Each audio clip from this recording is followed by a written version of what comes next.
Number one Chinaman.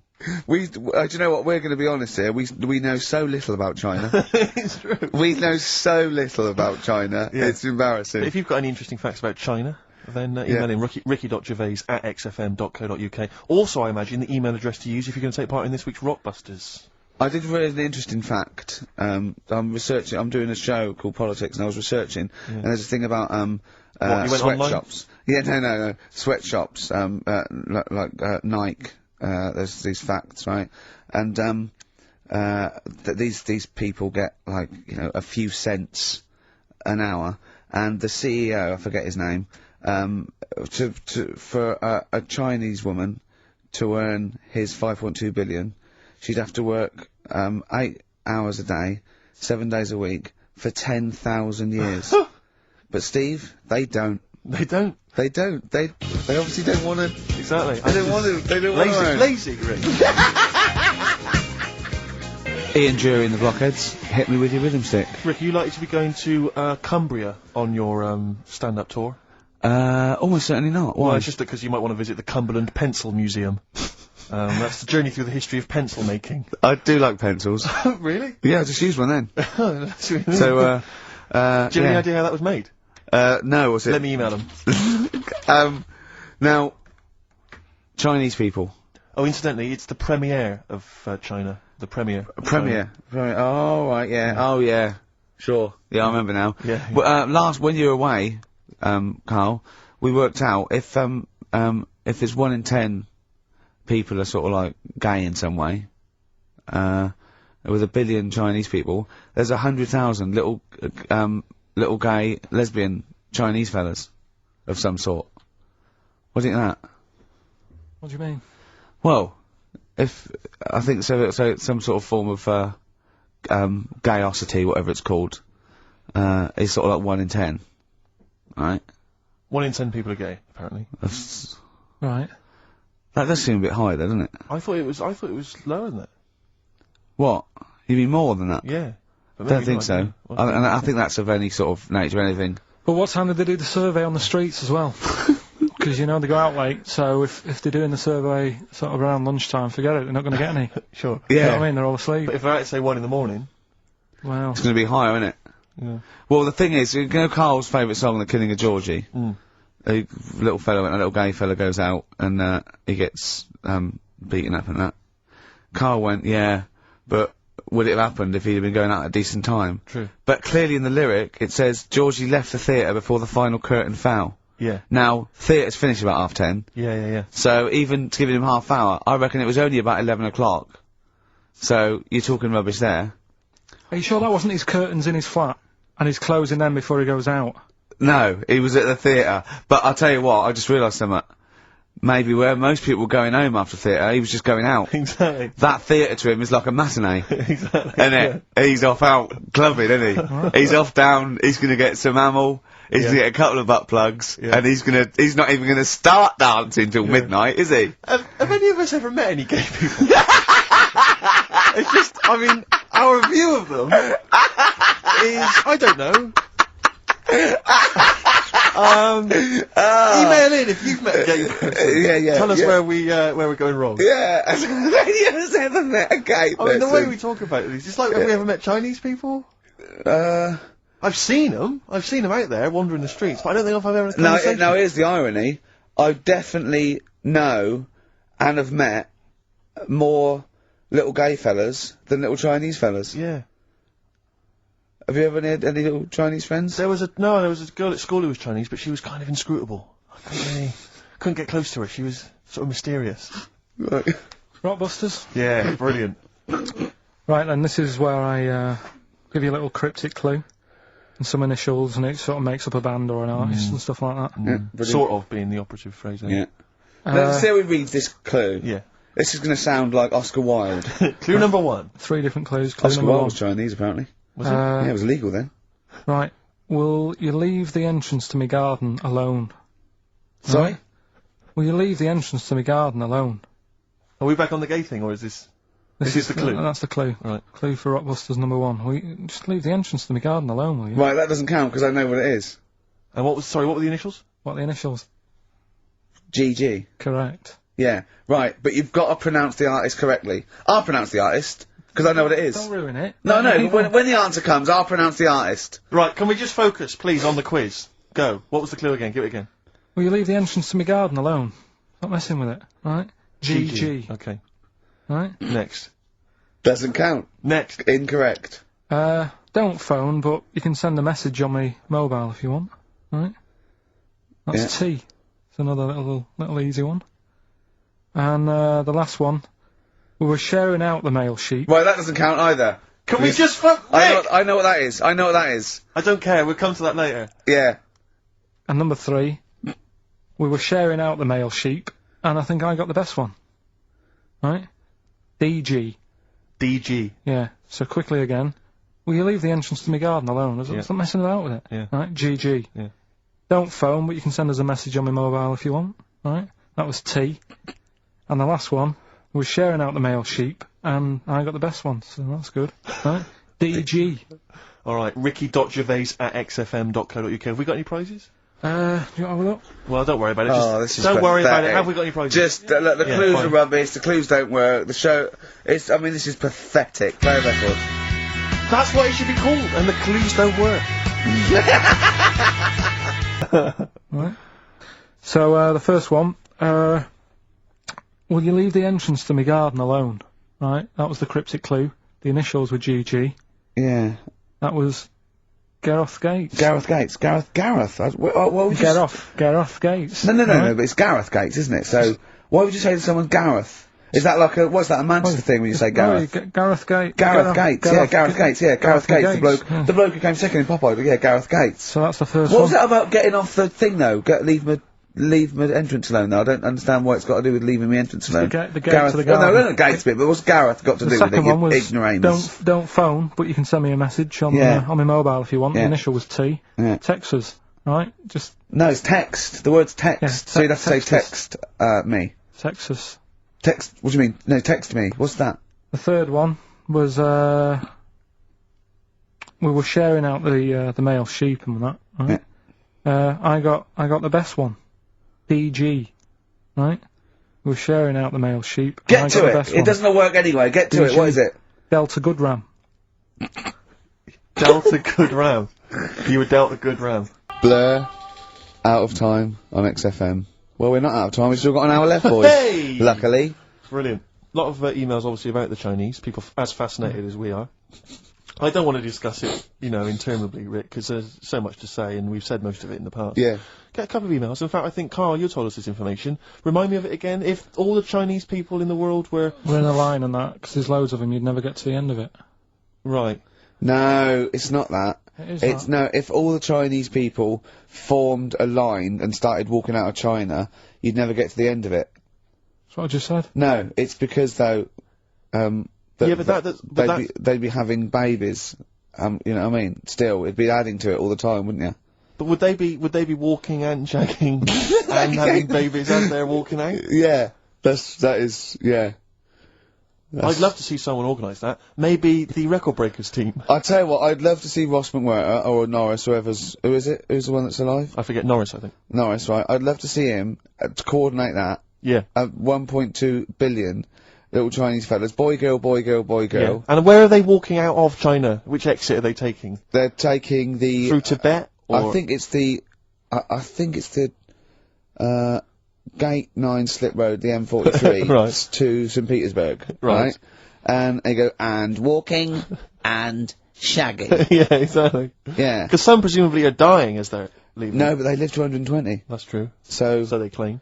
So, yeah, well, we know Carl's theory on that. Do you want to just tell new listeners your theory about when all these Chinese people get the records for oldest people in the world? Come on, what's your theory, Carl? Carl, just that they're probably lying. Why? That's all.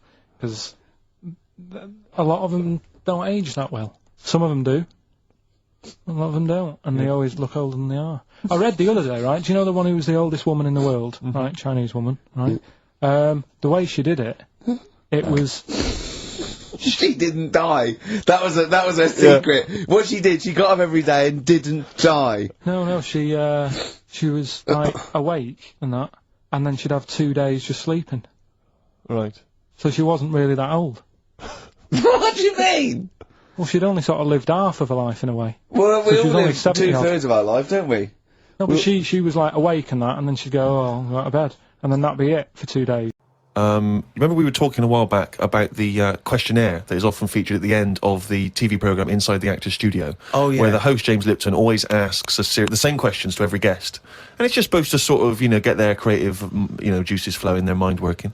We did ask Carl some of them. We never completed the questionnaire. Oh, let's I thought carry I'd on fire with that a few then. more at him. And that'll also introduce people to the way his mind works a little bit. Okay.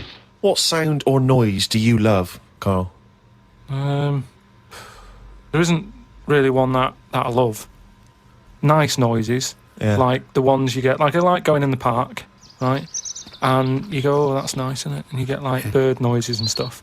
But with those bird noises comes a bit of stress, right? Because I was in there the other day, and like I say, little bird noises and that, and a little robin was there, and I thought that's odd. That's out early, right? Because it's like sort of summertime and that. Sure. And then I thought, oh, that's nice. And I was watching it, and then it got like a little worm, right? And I was like, hey, put it down, right? Sorry, whoa! What do you mean? Because Why I are you didn't- interfering? Why were you interfering In nature. with a robin taking a worm? Just because it was a nice sunny day and that, and I thought, you see, worms normally come out when it's raining, don't they? And you go, well, I bet they're happy to die, in a way, because it's chucking it down, it's miserable. They come to the top of the soil then, don't they? Yeah. When it's miserable. But it was a sunny day. That's they don't drown, I assume. No, it's not that, is it? It's just that they hear the water or something falling on the ground and they go up to see what's happening. What? No way. But why do they come up when they think it's raining? You're a worm, okay? It starts raining. Tell me your thought process. Well, you just you're down there, you can't see anything, it's dark anyway. Yeah. So the rain's coming down on the land, the worm goes, what's going on? The worm goes, what's going on? He wiggles up to the top. So what does he do? So it goes up and it sort of sees it's raining, and then it goes back down again, doesn't it? But that's what I'm saying about the What do you mean? What is this world where it goes, oh, it's just rain again? Oh, so that's the 400th time I've been caught out this year. It's rain. I'll remember next time. I won't come up. What do you think a worm is capable of in terms of cognitive thought? What do you mean? Well, a worm can basically tell certain chemicals and certain light patterns. That's all it is, really. Yeah, and It's not thinking. It's not choosing its favourite food. you don't know that, though, is what I'm saying. You don't know what things are thinking. Everything thinks. No, it doesn't. No, it doesn't. No, thinking. There's something in this room that's not. All right, what about this one, then? What about flowers? Do you think they've got A mind. a feeling? Because here's something that... Again, they use phototropism. They go towards the sun. They close and All right, open. well, here's- Can you they stop grow. using long words, Rick, like sun? Listen, do you know I've been to my mum and dad's, right? I was talking to my mum about stuff, All right. and she was saying how this flower solved a crime. What happened was, there was a murder, Yeah. right, in an office. So they said it's obvious that someone who works in the office did this murder because that person's only a sort of a typist. He has, they've done nothing wrong. So they said, that's narrowed it down, right? So this flower man came in and he said, I can sort this out for you. So they said, what do you mean? He said, well, during the murder, the plant was knocked off the cabinet, Yeah. Right. and he had some special wires that he can put Special wires, yeah. on the flower, and it's sort of shaking and stuff, because even though you can't see it, flowers pick up bad vibes and what have you. If you shake a plant, it doesn't like it. Okay. Right? So what happened was, he said, right, what we'll do, we'll put the plant back on the shelf, Yep. we'll water it, we'll calm it down, then get Give it a nice cup of tea. every member of staff Right. to come in the room Yeah. and just go near the flower. Right. So don't tell them. So like a lineup for the flower. kind Yeah. of. Kind of like a Yeah. lineup. But sure. don't tell them what we're doing. Just send them in No. and say, stand by that cabinet where the Yeah. murder happened and what have you. Yeah. Anyway, it was a long day. They were getting through a lot of stuff. It was a big office block. Yeah. Yeah. They were going, this isn't working. The flower's not budging. Mm. Suddenly, they get into like the last part of the day when they were almost giving up. They call in a sketch artist. The plant gives them a. Some caretaker fella Caretaker. Yeah. said, go over there. Was it? You Was know, it an so- old man that? I mean, because Scooby-Doo didn't like him from the beginning. No. They send the caretaker over to the plant. He's going, he's thinking, I've got away with this. Of course. Plant starts shaking, what have you. They did him. Okay. Wait a minute then. So, was there any other evidence? Was that the only evidence they used in the trial? Well, no, it's one of them things, though. Imagine it, if you're that caretaker and you think, I've got away with this, then suddenly a plant grasses you up. You weren't expecting that. So suddenly you're off guard. And you go, okay, can't get that chrysanthemum away from me, I did it. You're talking absolute bollocks. That was one of the most nonsense pieces of shit I've ever heard in my life. Listen, well, it happened, but it didn't happen. You said it. But what I was saying is, about the worm, this robin that I saw that was eating the worm, it had hold of it, and I thought, it's a sunny day in that, give the worm a break sort of thing. So I went, oh, like that, and it sort of dropped it in shock. But then when it realised I wasn't that near it, it picked it up again and swallowed it. And I just thought, oh, do you know what I mean? I don't know what you mean, no. I just thought, it's a sunny day and everything. Normally birds are nice noises that I like, and yet there it is going about wrecking lives. Wrecking lives! It was a worm! But it just swallowed it really quickly in that, and I just thought, there's the worm. It came out, it was happy, didn't know what was going on, and it had an extra chance. The robin dropped it, and then it got it again and ate it, and I just made me a bit fed up. Well, do you know why, don't you? You couldn't outwit a robin. The worm was going, oh, God, Karl Pilkington. So that's who's been sent to save me, is it, God? You've sent Karl Pilkington, oh, I'm dead. That's it, okay, eat me. But all I'm saying is our bird noises are normally quite relaxing, but not for the worm. Unbelievable.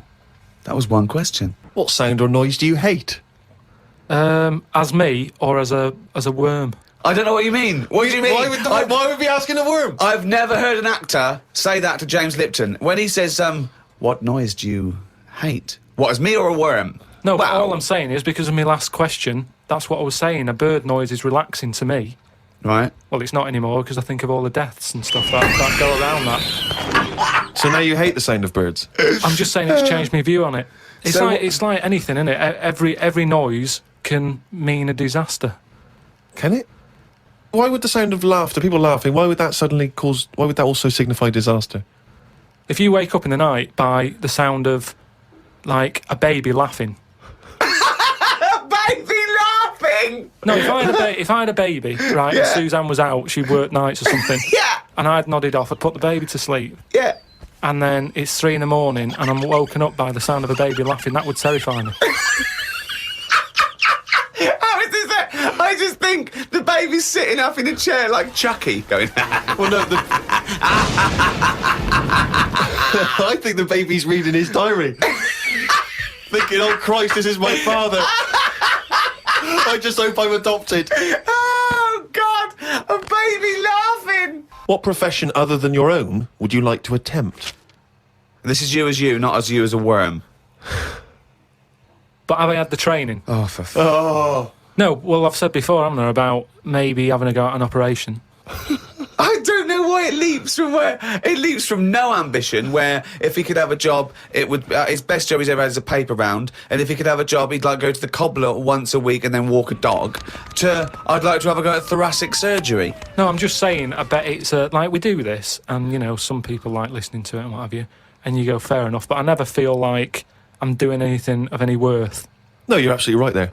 But if you're going into like an hospital, which are places that are pretty miserable anyway, as an office space, not only have you got to go in that building and work in it, but you've then got the pressure of changing a lung or whatever I've said before. Right? Changing a lung, yeah. But I'd like to have a go at it so I can say, You've done it. I've done that. So, under what circumstances, in what world, do you think anyone's going to let you have a go at changing a lung and that? Jim will fix it? No, I'm just saying the Comic way... relief? But the way the world is, and the way that there's more and more people, more and more doctors are needed. I mean, it's already happening now that people are doing jobs that they're not really qualified for because they get sort of, what's the word? Sort of uppered too early. Uppered. Uppered! I love the fact it's basic language. It's like, it's unbelievable. Uppered. Do you know what I mean? Promoted. Yeah, promoted. Yeah. They get promoted. I prefer uppered. Uppered's great. Why was I not uppered? Unbelievable. So do you know what I mean? I think because more and more people are knocking about, we need more and more doctors. Yeah. You get a job in a doctor's, you're going to be promoted sooner now, I think. Yeah. Well, what I'd do is I'd probably upper you, and then what's the word? You go away them. I think it is you go away them. You leave the door. You leave the door. You fire them. That's it. That's the word I'm looking for. So I'd upper you and go away the doctor, if anything. But I've been to, you know how I don't like going to the doctors and stuff. Yeah. Right? Because you're always scared that they might investigate below the bridge. Yeah, but I checked on that before. I signed up to it, and then they said, right, before we can take you on as a patient, you've got to have a health check, right? Which I thought was odd, because it's almost like saying, if you're ill, we can't be having you coming here, right? But I said, right, okay, fair enough. What is this health check? And they said, oh, we just check your body out and make sure you're fit and healthy. And I thought, that isn't enough information. I want to know if it's the old finger trick, or... And I said, what do you mean, though? When you said health check, what do you do? And she said, oh, it's just... I think she knew what I was getting at. And she said, oh, it's just the blood pressure, your weight. That's about it. So I went and had it and stuff. But you had to... Before you sort of said, right, I want this doctor, they give you loads of forms to fill out, right? And one of the things they did was, if you die, what do you want to give away? Right? Like a donor. And what have you, and I thought, I really thought about it for 40 minutes or so. I didn't just rush into it. I was sat there thinking, if I'm dead, does it matter and stuff? But I was really concerned when it said about the eyes. Oh, brilliant. How to ruin a song by Ricky Gervais. Do you want to explain what you were doing? I was just singing along to the backing vocal. You're not just singing along. Doing it like a mental. Well, just give us a blast. Well, I haven't got my headphones on, I've got to do it in time, haven't I, now? Because wait, was it? Is it finished? It's finished, man. And it was just going, when Bowie goes, satellite, I was going, ah, like that. Yeah. But in Room 101, you're going to put irritating people. Yeah, but it's something nice what making. Are you going to climb down that little thing and climb in yourself? It's sort of, yeah, maybe. They have sort of a visual representation of the thing that irritates them. They always have that, like Shakespeare, there would be a bust of Shakespeare's head. Just a picture of you. Yeah. Feeling? Oh dear. Bowie in the background, Satellite Love, song for the lovers. I should have like sung along on air. I love the idea of you when that came out, sort of 17, got a girl back to your place, just making out with her. Just that record's on in the background, you just go, ow! I'm gonna have to shoot off now, right? Ow! Just angry to it, I'll enjoy myself. Ow! I'll finish myself off. Ow! Oh dear! Oh, you can't do that! Oh, we've cheapened that song. Oh. You've ruined that song forever for me. No, I haven't. But see, the thing about Lou Reed is because Perfect Day, just a genius song, but we can never play it now, can we? Because of that BBC act. No, because I'll tell you what's her name coming in at the end? M People. Yeah. I think she does with her voice. That song. There's a couple of songs that have kind of, like I always remember. And who's that one that goes, it's such a perfect day? Yeah, it's a little opera ponce. Yeah. Yeah. Oh. Yeah. So that's a song. Any other songs ruined because of their association with things? That song, First Time, which was on the Coke ad. First time, first love. Wasn't that Falling on Blondes? That was Robin Givens. Robin Givens, yeah. What was didn't Falling on Blondes do something like that? No, not I just keep seeing Falling on Blondes in the playlist. I think Falling on Blondes they ruined their own career by writing songs. Yeah. It's becoming a feature.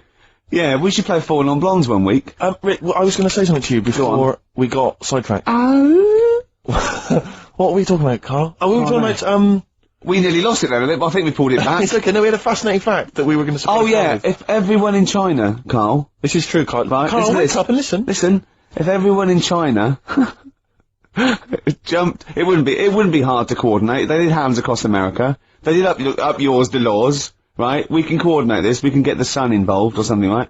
Everyone, 1.2 billion or something, jumped up and down at the same time.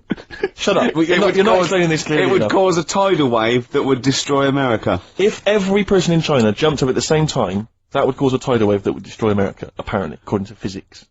According to physics. I don't believe it. It is, no, true, it's a fact. We're not making this up. We both know this is a fact. We're not making it up. We've heard it, but obviously I don't know what that's based on. Someone going, just had a terrible thought, Mr. President. What is it? No, you know the atomic bomb and all that? Yeah, forget it. Forget it. If everyone in China jumped up and down, they'd wipe us out. Right. You know what I mean? See, there should be some Chinese leader just threatening them with that. Yeah, just showing them a picture of everyone just poised. just pictures of China people just crouching. On pogo sticks. Exactly. Just a billion Or Chinese people. Just all stood on the Great Wall of China. About to jump off. That'd be brilliant. Oh, See, look at Carl, he's dumbfounded, he's scared now. He's scared now, ain't you? But there's more chickens in the world than people.